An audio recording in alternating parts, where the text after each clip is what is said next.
Hello friends, જય શ્રી કૃષ્ણ મિત્રો, કેમ છો બધા? મજામાં છો ને? આજે આપણે એક નવા વિડીયો સાથે હાજર થયા છે.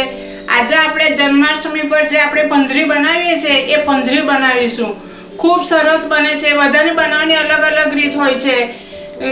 કોઈ ધાણા છે, સૂંઠ પાવડર છે ને એવું નાખીને બનાવે. આપણે બધું જ નાખીને બનાવવાનું છે કે જે આપણે ભગવાનને ધરાવાય એ રીતે આપણે જે અંદર ઉમેરવાનું છે એ બધું જ આપણે ઉમેરીને મસ્ત પંજરી બનાવીશું. તો હું તમને પહેલાં એના ઇન્ગ્રીડિયન્ટ્સ બતાવી દઉં. જુઓ, આ ધાણા છે. ધાણા મેં 100 ગ્રામ લીધા છે. આપણે એને શેકવાના છે. પછી આમાં મેં 3 ચમચી મોટી દળેલી ખાંડ લીધી છે. પછી આમાં કાજુ બદામની કતરણ છે. પછી આમાં 1.5-2 ચમચી જેટલી ખસખસ છે. 2 ચમચી મગજતરી છે.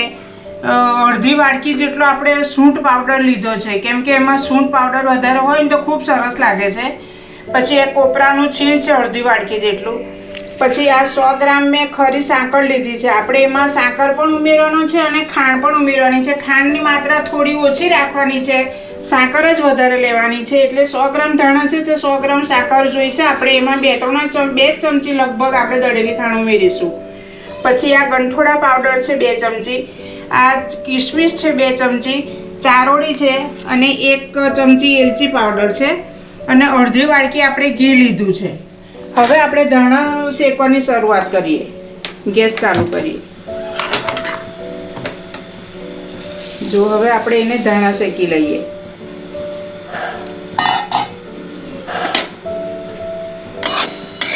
ધાણા આપણે થોડા શેકાઈને થોડો કલર બદલાય ને ત્યાં સુધી શેકવાનું છે. આટલા 100 ગ્રામ ધાણામાંથી તો બધી બહુ સરસ ક્વોન્ટિટી બનશે પંજરીની. વધારે પ્રમાણમાં બનશે એટલે 100 ગ્રામ ધાણા ઇનફ છે આપણે. જો આપણા ધાણા શેકાઈ ગયા છે. હવે આપણે ગેસ બંધ કરી દઈએ અને એને થોડા ઠંડા પડવા દઈએ. થોડા ઠંડા થાય પછી આપણે એને ક્રશ કરી લઈએ. એને આપણે કાઢી લઈએ વાસણમાં.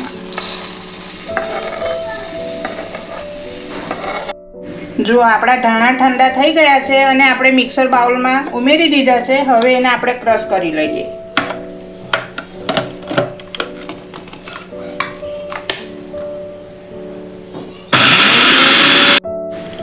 જો હવે આ મીડિયમ સાઈઝની આપણે ચાળણી લેવાની છે અને એમાં આપણે એને ચારી લેવાનું છે.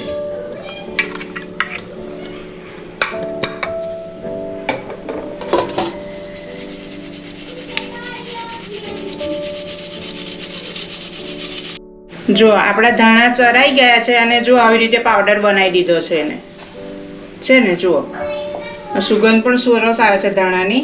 હવે આપણે આ સાકર છે ને તે સાકર આપણે દરી લઈએ. સાકર દરીને આપણે ધાણામાં ઉમેરવાની છે.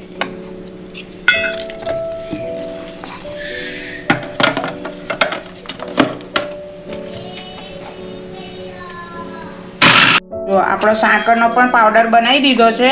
હવે એ પણ આપણે આમાં ઉમેરી દઈએ.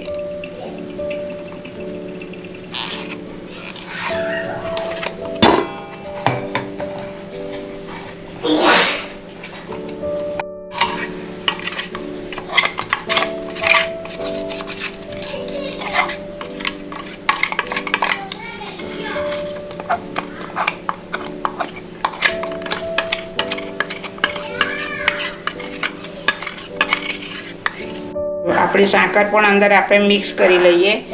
એમાં આપણે 2 ચમચી દળેલી ખાંડ ઉમેરી દઈએ.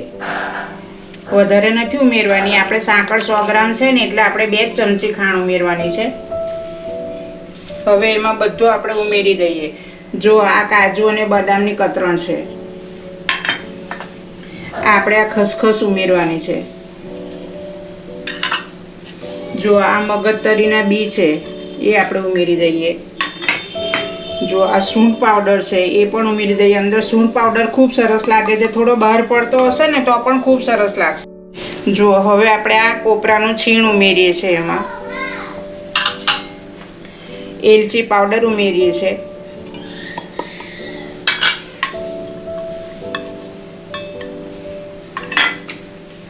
ચારોળી ઉમેરીએ છીએ.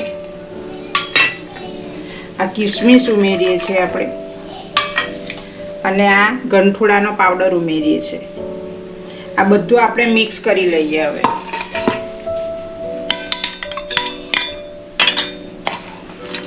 જો 100 ગ્રામ ધાણા હતા પણ એની ક્વોન્ટિટી કેટલી બધી થઈ ગઈ છે જુઓ.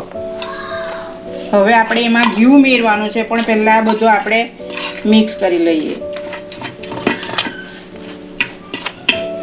પંજરીની સુગંધ પણ એટલી સરસ આવે છે કે ભગવાનને ધરાવીએ તો ભગવાન પણ ખુશ થઈ જાય. સાકરના ગાંગડા જો આપણે હવે બધું હાથથી મિક્સ કરી લઈએ, જેથી સાકરનો ગાંગડો એવો હોય ને તે બધું અંદર મિક્સ સરસ થઈ જશે. હવે આપણે એમાં ઘી ઉમેરીશું. આ બધું મિક્સ કરી દઈએ હાથથી, પછી એમાં આપણે ઘી ઉમેરીશું.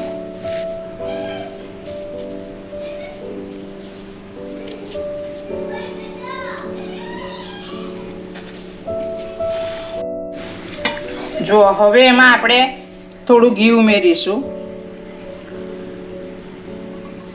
લગભગ અત્યારે પા વાડકી જેટલું આપણે ઉમેર્યું છે. જરૂર પડે તો આપણે ફરી ઉમેરીશું. એને એકદમ લચપટકા પડતું નથી કરવાનું. ટેસ્ટ ખાતર જ આપણે અંદર એમાં થોડું ઘી ઉમેરવાનું છે.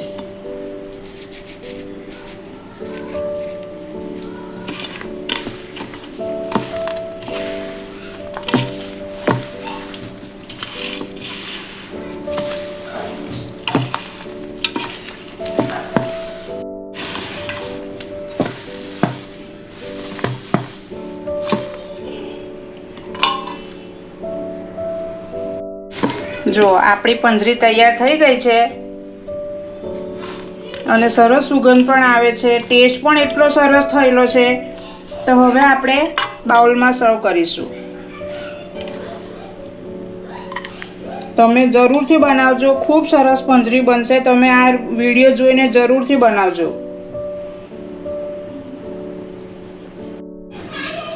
જો આપણી પંજરી બનીને તૈયાર થઈ ગઈ છે. તમે પણ ઘરે એ રીતે જરૂરથી બનાવજો.